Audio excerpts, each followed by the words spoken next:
चल फूल, ये देखिए गोभी के फूल में कैसे सांप छुपा हुआ है।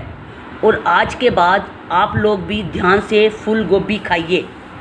ये देखिए हमने सारी गोभी काट ली थी जब हमें ये नज़र आया सांप, छोटा सा सांप का बच्चा है।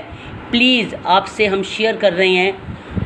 ये देखिए मैं कैसे उसको दिखा रही हूँ आपको। ये देखो ये अंदर चला गया है सांप। प्लीज़ अच्छे से चेक करके नौकरों से कटिंग मत करवाइए गोभी।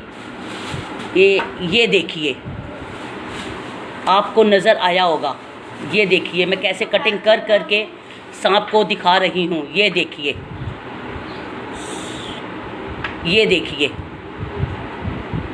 ये सांप है।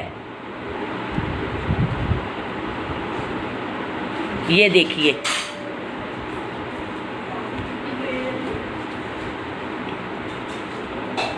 ये अब देखिए आपको क्लियर नज़र आ रहा है। प्लीज़ आगे से जब भी फूल गोभी लो तो ध्यान से कटिंग करने के बाद पकाएं, ऐसे बिल्कुल भी नहीं पकाएं। नहीं, और जहाँ तक हो सके सीजनल ही खाएं।